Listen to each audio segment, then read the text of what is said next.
Hey, what's happening? I'm Claudio, and today I'm going to be building a guitar footstool. I play the guitar and have always wanted to use one, but I never bought one, and that's totally fine with me, because now I get to build one. If you want to see what I did, stick around. Let's make it now. I still have a bunch of red oak in the shop, so I rummaged around until I found a couple scraps I could use. I made sure that the scrap was big enough to fit my templates, and then trimmed them down with some scissors. I marked a line so I could cut the scrap down to size. I made this cut on the bandsaw. It didn't need to be accurate, I just wanted the chunk to be more manageable.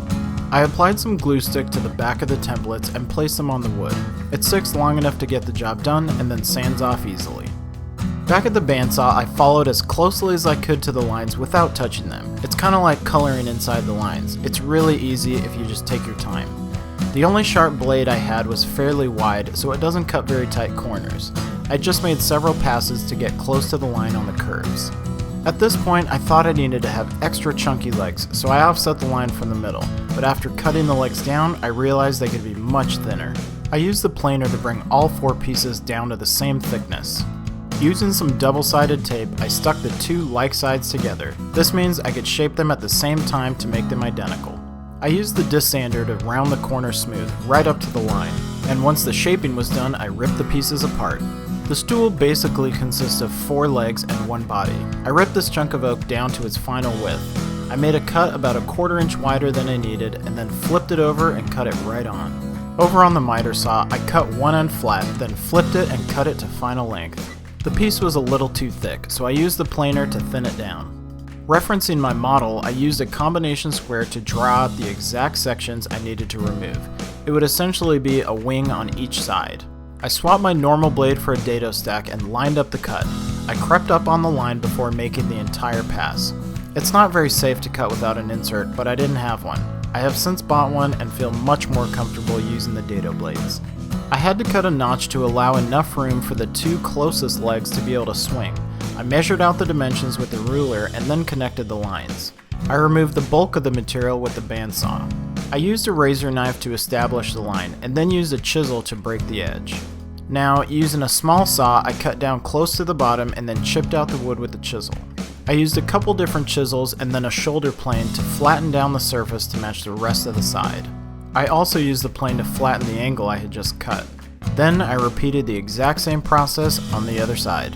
I found a bottle cap that was the perfect size to round over the front of the stool. I marked it out on both sides with a pencil. I could now rough cut around the nose, but not actually touch the line. The belt sander removed the leftover material in a hurry. You can see how easy it is to sand right to the line. Now I marked out the notches to make the stool adjustable. I continued the lines over the edge, marking the back of the notches and then measuring over to mark the backs. Then I connected the lines, which created a wedge shape. Cutting these was a little tricky. You have to make sure to keep the piece perfectly vertical so the notches don't come out crooked. I used a small 1/4 inch chisel to break out the wedges and then clean up the valleys. I used a long file to smooth everything out and finish removing material up to the lines. I used the same file to round over the edges on the angle. In order for the legs to pivot, I needed a hole right through the rounded nose. I used a compass to find the center. So the bit wouldn't wander, I punched a hole right in the middle.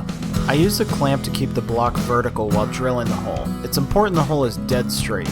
To mark the hole locations on the legs, I chucked up the brass rod that I would later cut as the axles onto the drill and spun it until it left a mark. Now I knew exactly where to drill the next hole. I also drilled the holes in the center of the outside legs. And here you can see what the guitar footstool will look like folded up.